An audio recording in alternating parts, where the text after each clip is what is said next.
한국과 중국의 전력 비교를 생각했을 때 한국은 414대, 중국은 2989회 공중전을 할 때 유인 전투기가 한국 영공까지 진입할 수 있는 이런 전술이 필요합니다. 이 과정에서 대한민국이 천만다행인 것은 KF-21은 국산 전투기이기 때문에 국산 무장을 마음대로 장착할 수 있다. KF-21 EX라는 버전으로 벙커버스터 탑재가 가능합니다. LSM, 청구과 같은 국산 지대공 미사일과 KF-21이 한 팀을 이루어서 연계 전술을 활용한 이제 중국 상대가 필요합니다.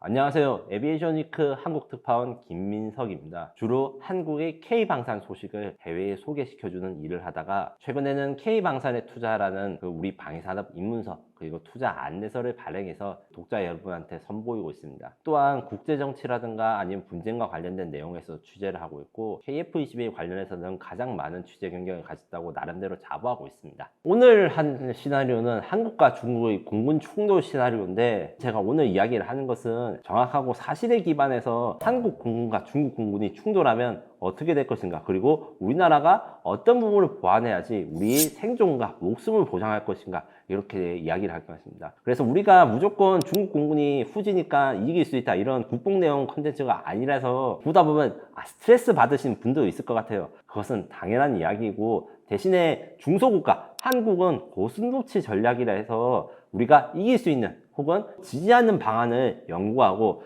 최대한 우리 쪽의 피해를 줄이는 방법으로 이제 공군력이라든가 육성하기 때문에 우리가 중국 공군이 강력한 것은 맞다. 하지만 거기에 대해서 어떤 약점을 찾고 어떻게 공략해야 될 것인가에 대해서 좀 심층적으로 이야기를 해보자 하는 게 오늘의 의도입니다.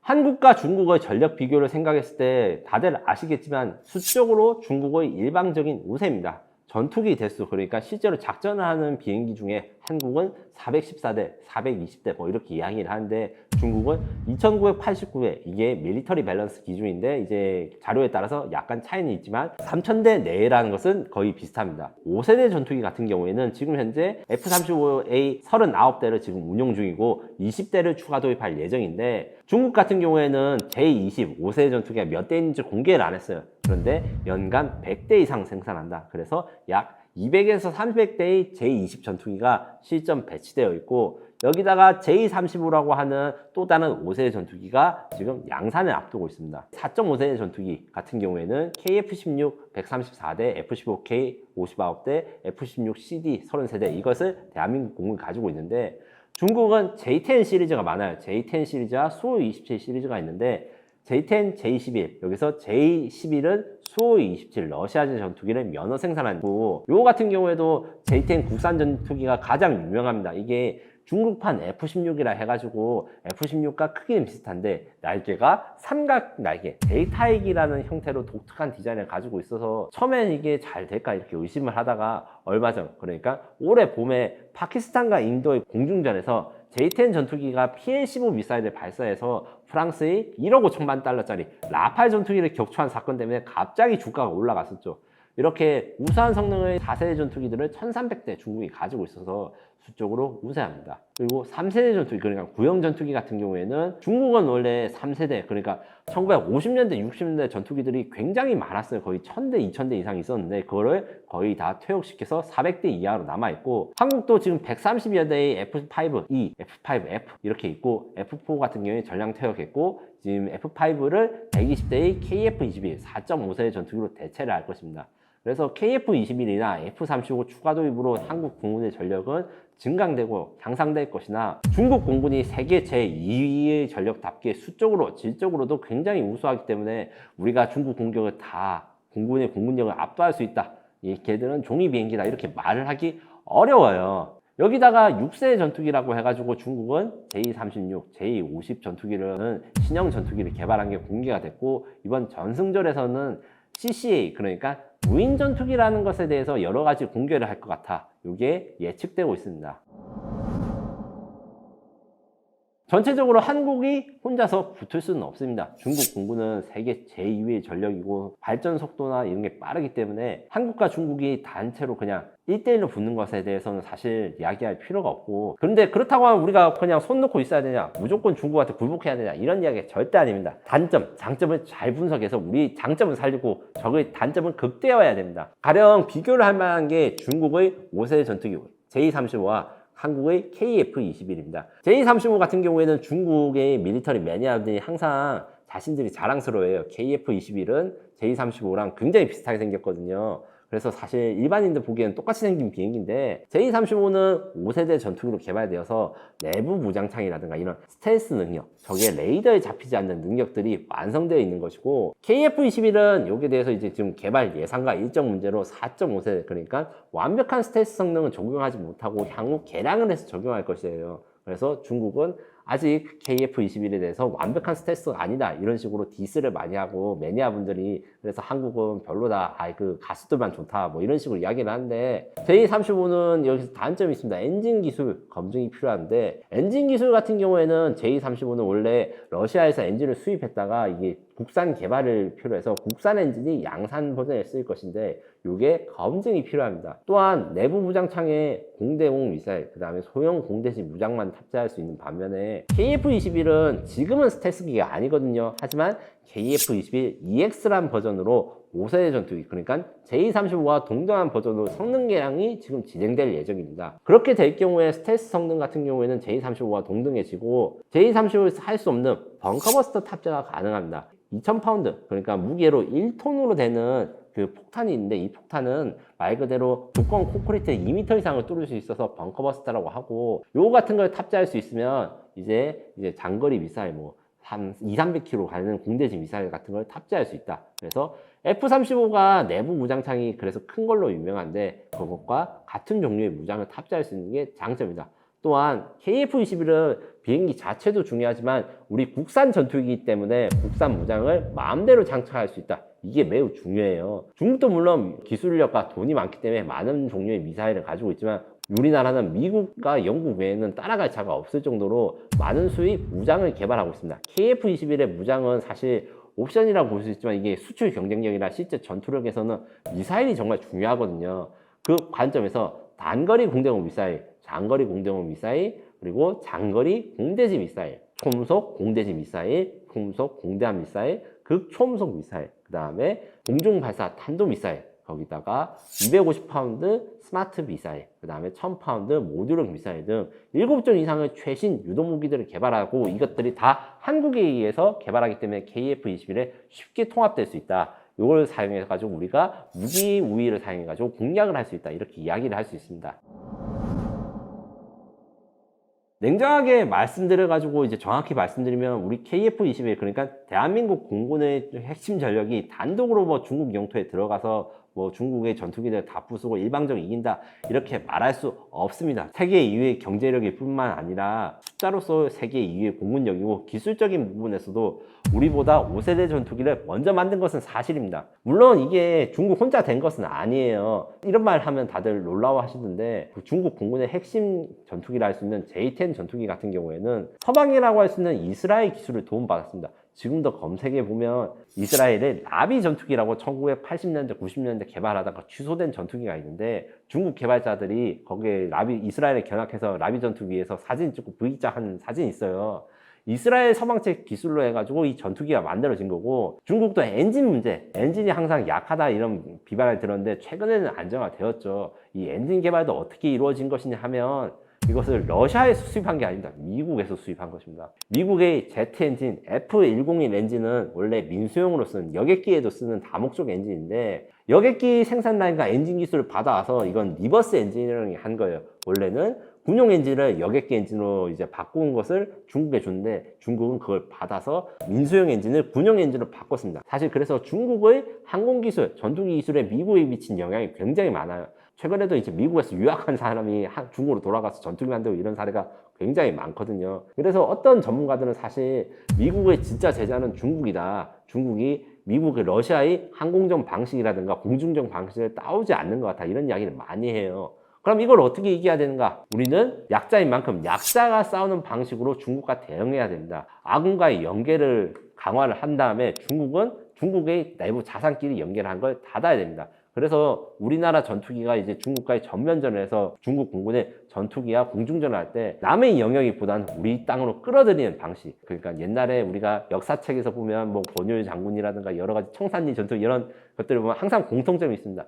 게릴라전, 그리고 우리나라의 중요한 지형.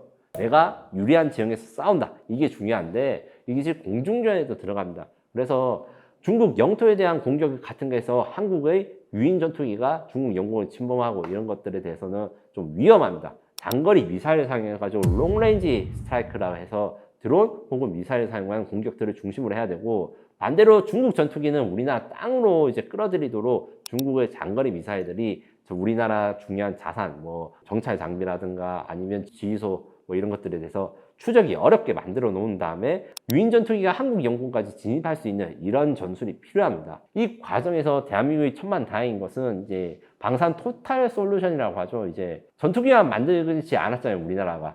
지상무기, 해상무기, 공중무기를 다 만듭니다. 이 과정에서 LSM, 청군과 같은 국산 지대공 미사일과 KF-21이 한 팀을 이루어서 KF-21이 적을 탐지한 다음에 자신은 이제 도망치고 지상에서 미사일 발사해서 처리하고 이런 식의 연계 전술을 활용한 이제 중국 상대가 필요합니다. 다만 우리가 앞으로 좀 필요한 게 드론, DJI 드론 많이 아실 겁니다. DJI 드론이 아니더라도 중국의 드론 산업은 다른 나라 대비 10년 이상 빨라졌다. 그리고 앞서 있다 이렇게 평가를 하기 때문에 우리는 우리나라의 드론을 만드는 것도 중요하고 드론 대응을 위한 전술을 만드는 것이 필요합니다. 가령 지금 대한민국 서울에 실전 배치되고 있는 선광 레이저 무기가 있습니다. 이것은 30kW의 출력을 가져가지고 소형 무인기를 2, 3초간 레이저를 조사하면 파괴할 수 있는데, 이 출력을 강화시켜서 연속 발사가 가능하고 더 먼 거리에서 대응할 수 있는 100kg급 레이저들을 이제 전국에 깔아서 중국의 드론에 대응하거나, 전파 재밍이라든가 아니면 이제 전자파를 사용해서 드론을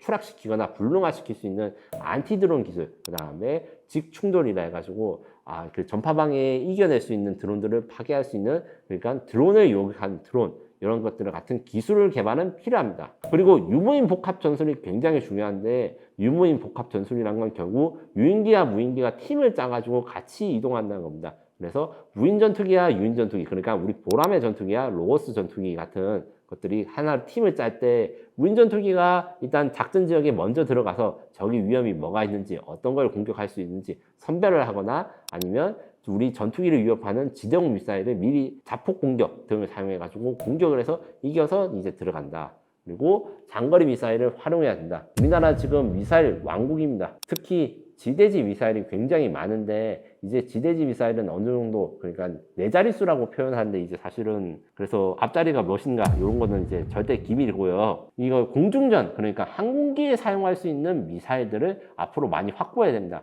지금 장거리 공대지 미사일 KF-21의 핵심 공대지 무장으로 지금 간주되고 있는 것들이 개발 중이고 FA-50에도 장착될 건데, 장거리 공대지 미사일은 장점이 있어요. 그 중국이나 북한이 요격이 거의 불가능합니다. 왜냐하면 이게 대한민국 최고의 스텔스 무기입니다. 잘 알려져 있지 않은데 장공지의 라이벌로는 독일에서 만든 타우러스 미사일이 있어요. 요거 같은 경우에는 관통력이 매우 좋아서 우크라이나에 지금 보낼까 말까 이야기도 하고 있고, 대한민국도 F-15K에 장착되고 있는데, 이 타우러스의 단점은 이제 스텔스 능력이 낮아서 적의 레이더에 탐지될 확률이 높아요. 그런데 장공지는 관통력은 타우러스보다 약간 낮지만 적에게 탐지될 확률이 극히 낮습니다. 그 다음에 지금 제가 이야기 드린 거는 제가 비즈항공에서 이제 단독 보도를 했던 초음속 공대지 미사일인데, 이거는 장공지는 마하 0.9, 그러니까 시속 1000km 정도의 속도로 간다면 이거는 시속 2500km 이상, 마하 2.5 이상의 빠른 속도로 가서 적이 대응 시간을 만들지 못하게 요격을 할 수 없게 만들어 버립니다. 근데 마하 2.5보다 빠른 마하 5 이상도 지금 연구 중인데, 마하 5 이상에서 7, 극초음속 미사일 같은 경우에는 아직 중국이나 미국조차 완전히 실용하지 못한 무기예요. 시험평가 테스트만 했습니다. 그래서 이 개발자분은 제가 따로 이야기할 부분이 있었는데, 장공지와 초음속, 그 다음에 공중발사 탄도탄, 탄도미사일을 항공기에다 실어서 요거까지는 이제 일반 탄두로 해도 괜찮고, 극초음속 미사일을 그 KF-21이나 이런 항공기에서 발사하기 위해서 개발을 하려고 예산을 보니까 미사일 한 발이 뭐 100억이 훨씬 넘어서 요거는 일반 폭탄으로 하기에는 조금 가성비가 떨어진다. 나중에 대한민국이 핵보유를 하거나 전략무기를 보유할 때 적의 공격을 뚫을 수 있는 수단으로서 보라매 전투기의 극초음속 전략미사일을 타는 것을 연구해야 된다. 이런 대답을 들은 적도 있습니다.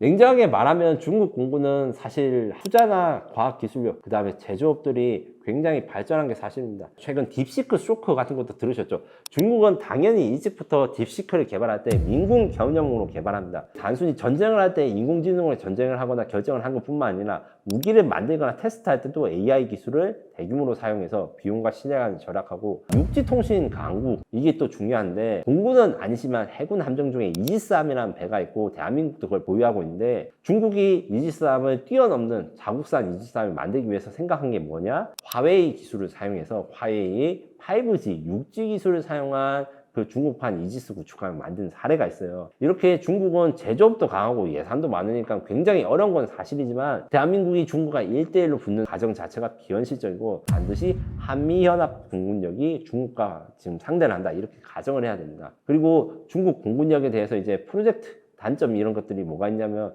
미국 공군에 비해서 이제 질과 양 이게 다 세계 2위로 올라섰다지만 중국 공군이 미국 공군을 따라잡을 수 없는 분야가 있습니다. 실전 경험입니다. 장비가 좋으면 사실은 현대전에는 거의 다 이깁니다. 초보 파일럿이 있어도 아무리 썩은 전투기를 모는 에이스 파일럿이 최신형 전투기 이기기 굉장히 어려워요. 하드웨어가 중요하지만, 그럼에도 불구하고 전쟁을 직접 겪어본 미국 공군을, 그리고 미국 공군의 전투기들은 실전 경험을 반영해서 이것을 설계에 적용하고 피드백하기 때문에 실제 전쟁이 났을 때 전투 준비 성능, 그 다음에 생존성 부분에서는 아무래도 앞설 수 있다.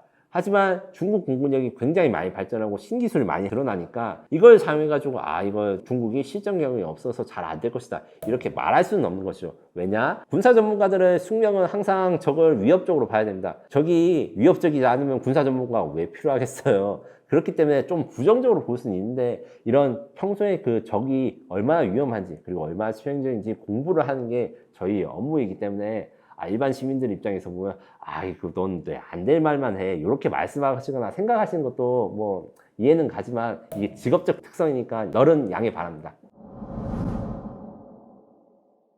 현재 주한미군은 F-16 전투기 울프팩이라고 하는 부대들이 이제 군산기지 등이 배치가 돼 있어서, F-16은 한국도 가지고 있는데 주한미군 공군이 뭐 별로 필요 있어, 이렇게 말하시는 분도 계신데 이거는 잘못 알고 계신 겁니다. 미국의 전략사상 B-1 폭격기, B-2 폭격기, B-52 폭격기, 그리고 주일미군 전력도 유사시에 대한민국 방어를 위해서 투입될 수 있고, 미국도 중국이 그냥 세계 2위에서 1위로 올라서려는 건 그냥 놔두고 있잖아요. F-47 6세 전투기 개발하고 있고, 그 다음에 B-21 신형 전투기 만들고 있고, F-35 업그레이드가 됐습니다. 다만 미국도 미국 혼자서 이제 한국을 방어해주는, 그러니까 미국을 우리가 등에 붙어가지고 이제 우리가 형님 이렇게 하는 게 아니라, 한국도 미국의 도움이 필요하고 미국도 한국의 도움이 필요한 상부상조의 세계가 왔다. 그리고 서로 도우면 이길 수 있다, 이렇게 설명이 됩니다. 왜 그러냐면 미국도 제조업 생산 능력 이런 것들에 대해 가지고 중국을 이길 수 있는 방법에 대해서 고민하는데, 지금 알려진 무인 전투기나 무인 비행기 공개되는 것만 10종이 넘는다 해요. 요 정도 같은 경우에 무인 무기를 많이 만들면 미국도 만들 수 있지만 생산 능력이 중요합니다. 그 관점에서 미국은 지금 중국을 이길 수 있는 무기 체계를 많이 개발을 하고 있거든요. 뭐 저가 순항 미사일, 뭐 무인 유무인 복합 전투기, 뭐 CCA 무인 전투기 이런 것들이 있는데, 생산 능력을 확충시켜야 되고 이게 미국만으로는 부족합니다. 그래서 제가 앞서 말한 안두릴 대한항공 이 이야기를 했는데, 대한항공 앞서 말했듯이 안두릴을 아시아태평양 생산 기지가 될 것이고, 또 다른 회사가 있습니다. 하나에어로랑 제너럴 아토믹스랑 협력을 하고 있는데, 하나에어로랑 제너럴 아토믹스는 모합이라고 하는 프로펠러 드론 이걸 공동 개발하기로 계약했지만 여기에서 끝나는 게 아닙니다. 안두릴과 제너럴 아토믹스는 지금 미국에서 가장 큰 군용 드론 생산업체 중 하나고, 미국 최대의 방위사업 프로젝트에 대해서 마지막 경쟁자를 가지고 있습니다. CCA 프로젝트가 그것인데, CCA는 합동 전투기, 그러니까 유인 전투기랑 같이 작전하는 무인 전투기를 개념으로 개발하고 있고, YFA-44, YFA-42 여기에 지금 시제기가 나왔습니다. 그런데 제너럴 아토믹스는 안두릴 둘 다 자신들의 공장만 돌려서는 가성비, 그 다음에 생산 수량을 채우지 못해요. 그래서 안드레 대한항공팀, 제너럴 아토믹스 하나에어로 팀이 이제 미국 무인기에 대한 생산 외주라든가 이런 것도 하게 되면 한국과 미국이 똑같이 동시에 방위사업계 공군력 성장이 되는 것이죠. 한국만 있거나 아니면 미국만 시도한다면 중국의 그 드론 개대 공격에 대해서 막을 수 없습니다. 한미가 연합이 되면 그래도 이게 가능성이 크고 실제로 이 부분에 대한 논의가 진행되고 있다. 요거에 대해서 말씀드릴 수 있습니다. 해외 언론의 KF-21과 J-35 반응에 대해서 요거는 사실 그 업계 관계자, 쉽게 말하면 제가 해외 에어쇼라든가 행사 갈 때 안부 인사하면서 이제 잡담하는 커피챗 수준의 이야기를 좀 이야기를 해드리자면 KF-21 제가 에비에이션 위크 한국 특파원이고 2013년부터 KF-21의 전신이 KF-X에 대한 보도를 했습니다. 그때 보도를 하면 항상 저희 치프 에디터께서는 야, 한국 정부가 거짓말 하는 거 아니야? 한국이 이거 만들 능력 있어? 이거 진짜야? 자료 있어? 증거 있어? 이렇게 물어보셨습니다. 이분이 이제 실명을 좀 밝히는데 브래들리 페렛이라고 지금은 ASPI라고 하는 호주의 전략안보연구소의 싱크탱크 연구원 그리고 독립 언론인 하고 계신데 그때만 해도 한국이 전투기를 만든다는 사실 자체가 말이 안 되는 거였어요. 그런데 지금은 세계 최고의 4.5세대 전투기, 특히 가성비 측면에서 경쟁자를 압도하는 성능을 달성해낸 데 대해서 감탄을 하고 있고, 그래서 저희 에비에이션 위크는 KF-22 첫 비행했을 때 그 올해의 군용기로 KF-22를 선정해서 이제 제작사인 한국항공우주산업의 치프 엔지니어 분들과 책임자분들을 저희 워싱턴으로 초청해서 상을 드리기도 했어요. 그래서 KF-21이 사실 성공을 할지 해외 누구도 이렇게 확신하게 말하는 분들 잘 본 적이 없어요. 심지어 한국 안에서도 그렇습니다. 지금 유튜브나 방송에서 KF-22 전투기 좋다고 하시는 높으신 분들이나 유명하신 분들 중에 KF-21 만들면 안 된다, 망한다, 이거 개발을 할 수 있냐 하는 분들 있어요. 제가 사실대로 누구누구 다 하면 안 되지만 저랑 다 아시는 분들인데 그때 생각해보면 지금은 상점벽해다. 다만 대한민국이 아무래도 한국, 중국, 일본, 북한 다 군사 강국에 둘러싸여서 보니까 아무리 노력해서 우리 힘을 키워도 상대방도 같이 발전하니까 이 불안감이 사라지지 않는 거예요.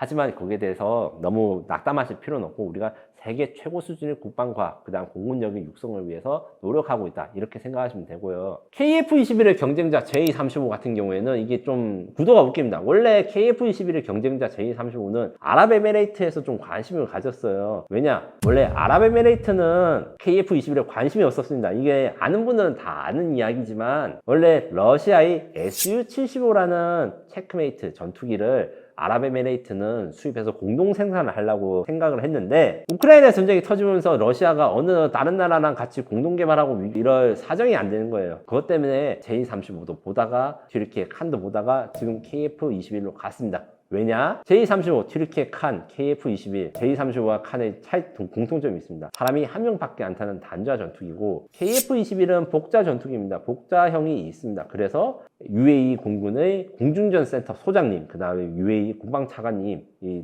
둘 다 F-16 조종사 출신인데 한국에 와가지고 KF-21 뒷좌석에 타서 실제로 경험해 봤죠. 아, 이게 얼마나 작동되고 실제로 존재하는 비행기인지. 완성이 어렵거나 아니면 이제 언제 만들지 모르는 이런 J-35라든가 튀르키예 칸보다 KF-21에 대한 신뢰감이 더 많습니다. 다만 이제 KF-21을 아예 수입 못하는 국가들, 이런 국가들이 있어요. 특히 파키스탄이 그것인데 파키스탄은 거의 중국산 무기로 다 채우다 보니까 J-35에 대한 도입 논의가 있고 요 나라 같은 경우에는 이제 J-10 전투기를 수입해와서 인도와의 공중에 잘 썼기 때문에 요 부분은 아마 파키스탄, 중국한테 좀 점수가 좋을 거예요. 하지만 다른 중동 국가들은 J-35 구매라든가 튀르키예 칸 이 검증 문제로 인해서 좀 고민하고 있고 옛날에는 이런 일이 없었는데 이제 중국의 지금 계속 공군력이 세계 2위고 기술력도 발전했다 했잖아요. 이제 수입 국가들은 중국산 전투기를 수입할 때 다운그레이드를 걱정합니다. 이번에 J-10 전투기 같은 경우에도 다운그레이드 된 거 아니냐 이렇게 파키스탄이 의심했다가 실전 써보니까 이 150km 밖에서 적기를 격추할 수 있는 걸 증명해서 아 그래 알았어 중국이 그래도 우리한테 정품을 주는구나 이렇게 생각을 하는데 아이러니한 일인 거예요. 중국 입장에서는 이제 자기들이 성능이나 이런 거 인정받을수록 성능을 좀 제한해주고 어떤 나라한테는 좋은 성능, 어떤 나라한테는 어느 정도 몇 가지 제한 락을 거는 수출 방법에 대해서 지금 이야기를 하고 있고 수입 국가도 여기에 대해서 좀 걱정하고 있습니다. 내가 이걸 중국산 무기를 수입했는데 경쟁국한테 중국이 똑같이 팔거나 아니면 우리한테 버전이 낮은 걸 주면 어떠지? 이런 식의 관심을 가지고 있기 때문에 KF-21 뿐만 아니라 우리나라 육해공 방위산업 수출 산업에서 다운그레이드라든가 이런 건 일치 없고 오히려 우리나라 군이 쓰는 것보다 더 좋은 걸 줘가지고 아 우리나라 군을 먼저 신경 써야 되는 거 아닌가 이런 사람이 굉장히 많아요. 폴란드에 수출한 K2 전차도 그런 사람 일부 있고요. 그런 것 때문에 해외 언론에서는 KF-21 수출 가능성, 그 다음에 그 KF-21 장점인 가성비와 우수한 운용 유지 능력, 여기에 주목을 많이 하고 있습니다.